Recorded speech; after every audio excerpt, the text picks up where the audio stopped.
কথা বলতে এসেছি।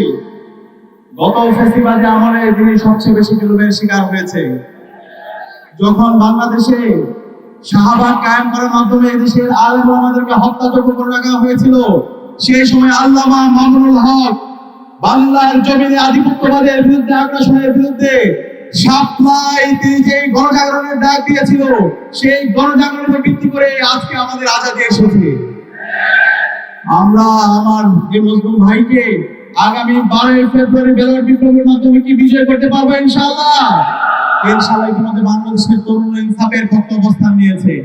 5টি ছাত্র সংসদ নির্বাচন হয়েছে। প্রতিটি ক্যাম্পাস ইতিমধ্যে বাংলাদেশের 4 কোটি তরুণ ইনসাফের পক্ষে অবস্থান নিয়েছে। আগামী 12 ফেব্রুয়ারি যে নির্বাচন হবে, সেই নির্বাচনে ঐক্যবদ্ধ বাংলাদেশের পক্ষে, রিকশার পক্ষে গণজোয়ার হবে ইনশাআল্লাহ। আমরা একই সাথে বলতে চাই, আজকে এই গণজোয়ারে ভীত হয়ে একটা পক্ষ পিছন দিক দিয়ে ক্ষমতা আসার চেষ্টা করছে। আমরা সাবধান করছি, পিছন দিক দিয়ে যদি কেউ ক্ষমতা আসতে চায়, ইলেকশন ইঞ্জিনিয়ারিং করে কেউ যদি ক্ষমতা আসতে চায়, বাংলাদেশের ফেসিবাদের যে পরিণত হয়েছিল তার চাইতে খারাপ পরিণতি আপনাদের হবে। নির্বাচন কমিশন, আমরা আপনাদেরকে সতর্ক করছি, গতকালকে যে প্রজ্ঞাপন দিয়েছেন সেটা বাতিল করেন। 400 গজের মধ্যে নাকি ক্যামেরা নিয়ে যাওয়া যাবে না। আর ভাই, এটা কি গুপ্তধন নাকি?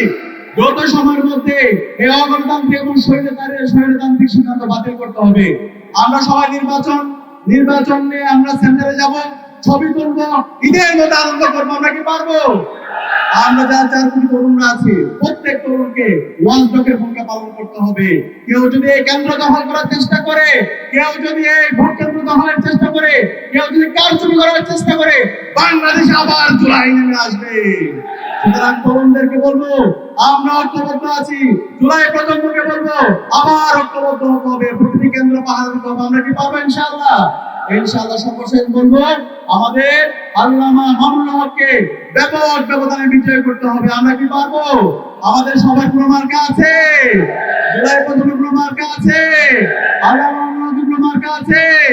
ডাক্তার শফিকুর রহমানের কোনো মার্কা আছে? নাহিদ ইসলামের কোনো মার্কা আছে? বলো তো সেই মার্কা। একসাথে 12 তারিখ সারা বেলা জিতবে এবার সবার সেরা। সিলমারো ভাই সিলমারো, 12 তারিখ সারা দিন। সর্বশেষ রিকশায় সিল মারার পাশাপাশি আমরা গণভোটে হ্যাঁ দিব। গণভোটে হ্যাঁ মানে হলো আজাদী, হ্যাঁ মানে হলো ইনসাফ, হ্যাঁ মানে হলো শহীদ উসমান হাদি হত্যার বিচার। তাহলে আমরা গণভোটে হ্যাঁ পারবো তো ইনশাআল্লাহ। দ্বিতীয় ভোট, দ্বিতীয় সিল করবে ইনসাফের পক্ষে, রিকশার পক্ষে, শাপলাকলির পক্ষে, গণজোয়ার এবং আমাদের দাঁড়িপাল্লার পক্ষে, ইগলের পক্ষে। আমরা পারবো তো ইনশাআল্লাহ। ইনশাআল্লাহ। ইনকিলাব জিন্দাবাদ।